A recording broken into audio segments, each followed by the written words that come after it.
Без рози искам да играеш. Леле, гати гнусара. В тебе няма грам нищо мъжко, ти си пълен педал. Държи се като педал. Ей, това е да си жена отвътре и твоя глас го издава, имаш повече женски хормони, човек. Ти нямаш достоинство, нямаш нищо мъжко. Как можеш да спираш битката по време на битката като Рашия, бе? Толкова ли си угаснал? Ма това е някаква новост ли е за тебе, че губиш? Ти не си ли разбрал до сега, че всяка битка губиш с мен? Ти до сега от 55 битки, които сме играли, има само една единствена победа. И вие снимахте 1000 пъти в TikTok и си въобразявате и лъжете хората, че ти си ме смачкал на битки. Господин Меринджей... Видяхте ли го какво представлява? Видяхте ли какво достоинство има и каква чест?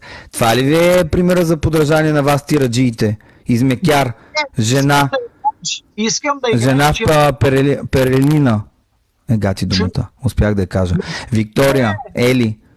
Пелерина. Всъщност не Перелина, Пелерина. Искам да играеш честно.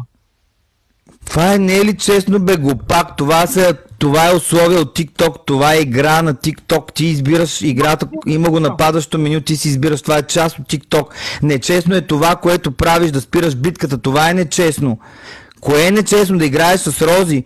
Има опции каква битка да започнеш. TikTok ти позволява да играеш на Рози. И много по-интересна и динамична битка е. Защо да не позволим на всички да вземат участие? Защо не дадем право на всички да вземат участие и хора, които имат по-малко възможности? Защо трябва да играем само на големи гифтове? Очник.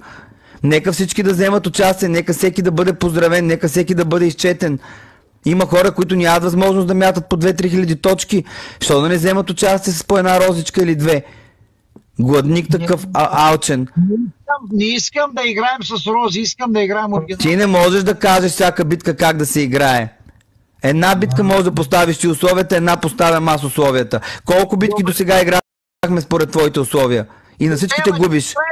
Ама ти играеш само на тия Рози, педераски. Няма да играеш на Рози. Това е първа игра на Рози от не знам колко битки. И защо нямам победи? Къде са ми победите? Имаш победи, дай малко. Къде са? Дай да видя. Сега, ако са ми изчезнали победите, директно те махам и те блокирам. И повече няма да играеш с мен. Само да са ми изчезнали сега победите. Победите в газа ми са победите, няма ги. Пускай. Пускай, защото няма те чакам аз цяла нощ. В 2 часа изчезвам. Кристиян, не е ли, даже няма те търпе до 2. Дам ти още 20 минути. TM, Лора.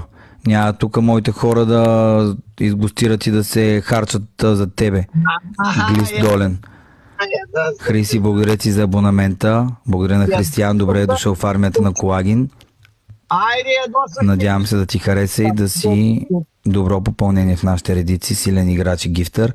Силвия, благодаря ти. Наталия, Галин Василев. То е тъп смисъл. Какво да играе? То човек, който не играе честно и не е ферплей, няма смисъл. Падна ми желанието. Как сега? Ти не играеш честно с Рози, искаш да бъдеш. Чакай, ама. Явно не можеш да губиш, явно не ти понася загубата. Странно как не си се научил при положение, че винаги падаш от мен. Рашия. Значи типичния Рашия, типичен Педалкин. Като Рашия, тя така спира битките и тя излиза.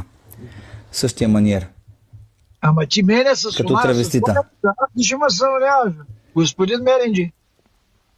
Едно и също, господин Меринджи. Беше там? Мисирка, бати пенсионерските лафове.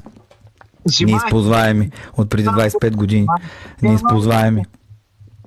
Неприложими в 2023 година и в 21 век. Сюрприз, това са някакви, не знам, от баба ти ли си ги научи, от прабаба ти ли ги знаеш, тя ли ти ги завеща тези? Мисирка. Каква мисирка, бе, човек? Това е животно, селско животно, горско животно. Ето той, ти си такава мисирка. Бати тъпия лав. Все едно аз да ти кажа норка. Ама нещо не се усмихваш вече. Какво става? Какво се усмихвам? То ми падна вибрацията. Аз не обичам такива изгостирали битки. Като не можеш да играеш, ти не заслужаваш тези точки, които хората ти дават. Ти не си добър играч. Ти не си добър тиктокър. Ти не си добър стратег. Не заслужаваш да бъдеш на битки с мен. Аз искам да играя с силни играчи. Аз искам да играя с силни играчи, които играят фейрплей, които могат да кажат честито победа. Аз искам да играя с достойни силни играчи. Ти не си такъв. Ти си измекяр и цял живот си е там в тия 20 см затворен в тази кабинка и не си видял нищо повече от това. Ти си обиколил толкова държави, обаче не слизаш от тира. Не ти позволява да слезеш от тира. Гледаш ги през джама. Яни, благодаря ти, Яни, благодаря ти от сърце. Наистина там почват се надигат, нямам идея кой почва се надига, но дайте да опазим победите и ако искате да си почиваме. Миро, тук ли си, Мире? Дидито, благодаря Диди, Диди се включи, благодаря Диденце, много сладко включване, всичко по две. Точно така, Христова, на спи да играем умно и накрая.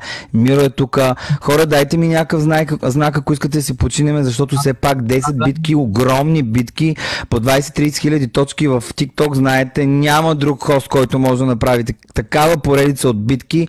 Всяка битка силна над 20 хиляди точки, над 30 хиляди точки. Феноменално играем, наистина. И вместо долу да ми стиснат ръката всички тези хостове, които си въртят точки, които не играят честно и да дойдат да кажат: евала Колагин, може си такъв и такъв да изглеждаш по този начин, може да се хлепончиш някакви помади, обаче играеш мъжки, играеш честно, играеш достойно и си наистина най-добрия. И най-честно играеш. И си единствения в тази класация на номер 2. За мен ще бъде награда да бъда по честен начин и в петицата, и в десятката.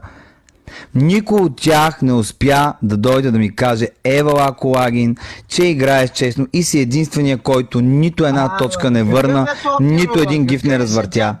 Нито един човек не дойде да ми го каже. Кой може да направи 10 поредни битки по 20 и 30 хиляди точки на битка? Кой друг тиктокър? Запишете ми, покажете ми. А няма да говоря за първите ми битки с него, защото там се качахме на по 180 хиляди, на по 120 хиляди точки, на 50-60 хиляди точки и те вместо да ме поздравят, както е спортсменско, както е според правилата на спорта, според правилата на честта и достоинството, те по цял ден през деня ме плюят на лайфове, как може хората да ме харесват и да ме подкрепят. Ами ето така може, бе, не го ли разбрахте, не го ли приехте? Свикнете вече с това нещо, че хората ме подкрепят, виждат нещо в мен, нямам идея какво, различните хора виждат различни мои качества най-вероятно, но благодаря, наистина благодаря.